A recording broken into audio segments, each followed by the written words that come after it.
Hello, amazing second graders. I'm here today with your next Journeys lesson, and it is called Half Chicken.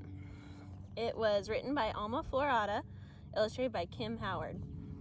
So I'm actually reading this story to you from my chicken pasture, so you might see some chickens wandering around or you might hear them. They're a little shy, so you might not see them, but I thought it would be fun to bring you a chicken story from a group of chickens. So this is Half Chicken. Have you ever seen a weather vane? Do you know why there's a little rooster on one end spinning around to let us know which way the wind is blowing? Well, I'll tell you. It's an old story that my grandmother once told me, and before that, her grandmother told it to her. It goes like this. A long time ago on a Mexican ranch, a mother hen was sitting on her eggs. One by one, the baby chicks began to hatch, leaving their empty shells behind. 1, 2, 3, 4, 12 chicks had hatched, but the last egg still had not cracked open. The hen did not know what to do. The chicks were running here and there, and she could not chase after them because she was still sitting on the last egg.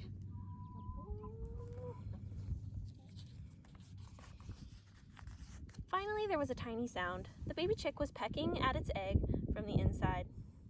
The hen quickly helped it break open the shell, and at last the 13th chick came out into the world.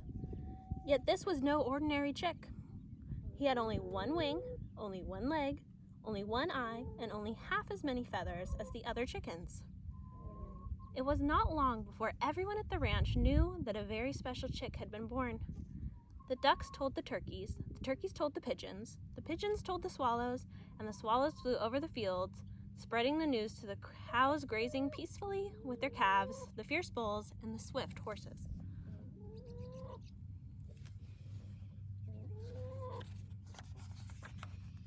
Soon the hen was surrounded by animals who wanted to see the strange chick.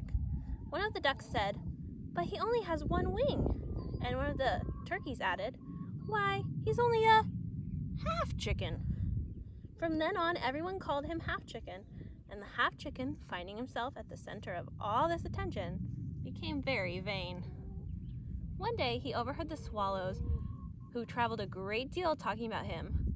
Not even at the court of the viceroy in Mexico City is there anyone so unique. Then Half Chicken decided that it was time for him to leave the ranch.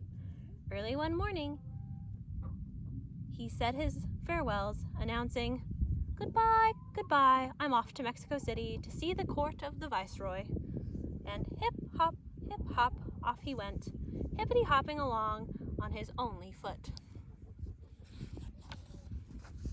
Half Chicken had not walked very far when he found a stream whose waters were blocked by some branches. "Good morning, Half Chicken. Would you please move the branches that are blocking my way?" asked the stream.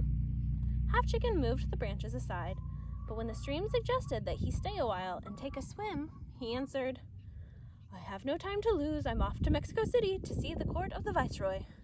And hip hop, off he went, hippity-hopping along on his only foot. A little while later, Half Chicken found a small fire burning between some rocks. The fire was almost out. "Good morning, Half Chicken. Please fan me a little with your wing, for I'm about to go out," asked the fire. Half Chicken fanned the fire with his wing, and it blazed up again. But when the fire suggested that he stay a while and warm up, he answered, "I have no time to lose. I'm off to Mexico City to see the court of the viceroy." And hip hop, off he went, hippity-hopping along on his only foot.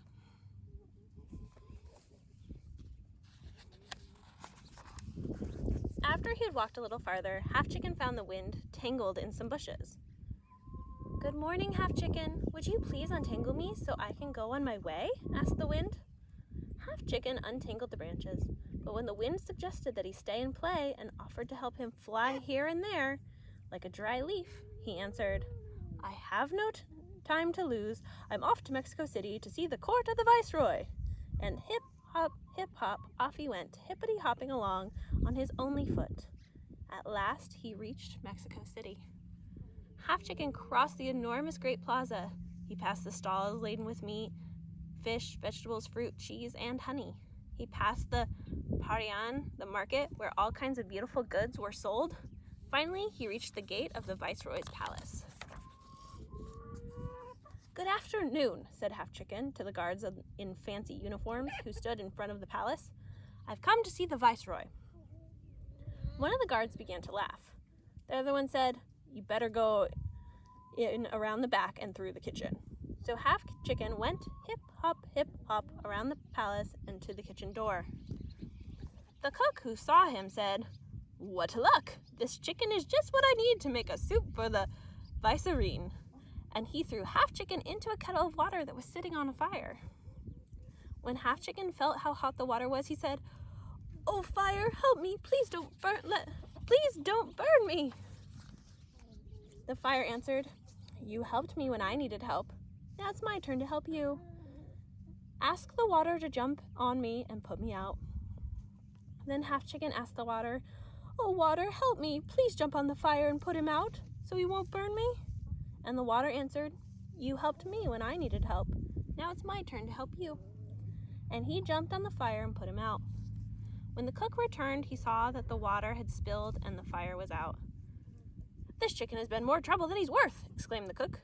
"Besides, one of the ladies in waiting just told me that the viceroy doesn't want any soup. She wants to eat nothing but salad." And he picked Half Chicken up by his only leg and flung him out the window.